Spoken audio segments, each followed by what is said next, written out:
अब समझना हमको ये है कि मानव का शरीर हमको मिला क्यों। इसका केवल एक ही और यानी परिणाम समझ लो इसको। मानव शरीर का लक्ष्य एक ही बताया, और वो क्या है? बोले मानव शरीर में रहते हुए भगवान ने हमको बुद्धि दी, दिमाग दिया, मन दिया, चित्त दिया, इंद्रियां दी, हाथ काम करने को दिए, पैर चलने को दिए, जुबान दी बोलने को, सब कुछ दिया। और लास्ट में सर्वश्रेष्ठ जो दिया वो बुद्धि दे दी। बुद्धि हमारे शरीर की स्वामिनी है, यानी पूरे इन इंद्रियों की जो रानी है, रानी वो है बुद्धि। क्योंकि बुद्धि सब जो चाहे वो सोच सकती है, कर सकती है। बुद्धि कहती है तो इंद्रियां काम करती हैं।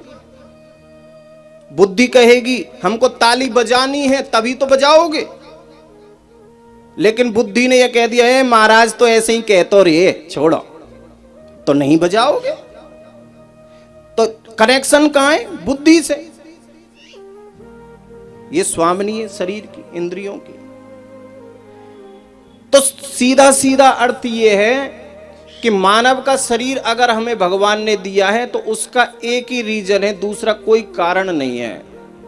वो है कि यहां भगवान का भजन करो, भगवान की कथा सुनो, भगवान का कीर्तन करो,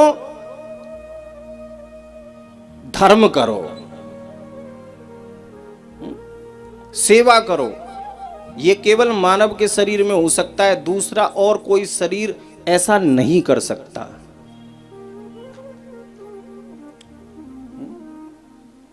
अगर मानव शरीर हमें न मिला होता तो कोई पंडाल में अंदर घुसने भी नहीं देता।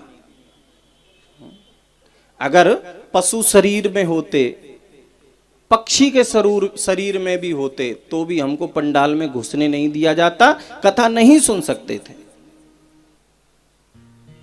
तो कब तक हम स्वर्ग में रहते हैं? जब तक हमारे पुण्य इकट्ठे हैं। लेकिन क्षीणे पुण्य मृत्युलोकम विशंति, फिर भगवान कृष्ण कहते हैं कि क्षीणे पुण्य मृत्युलोकम विशंति।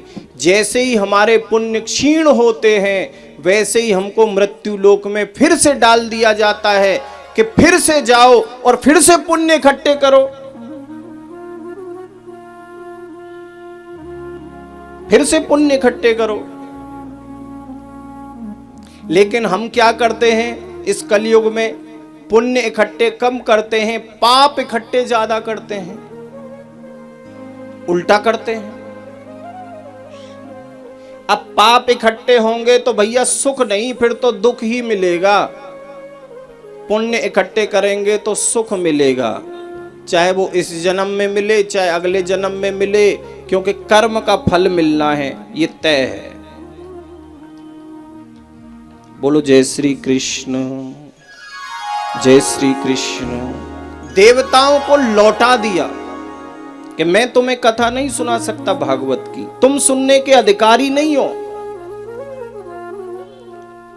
देवताओं को अधिकारी नहीं माना भगवान ने इस कथा का, जिस कथा को हम बैठे हैं सुनने के लिए। अगर हम अधिकारी हैं तो ही बैठे हैं, अधिकारी नहीं होते तो नहीं बैठे होते।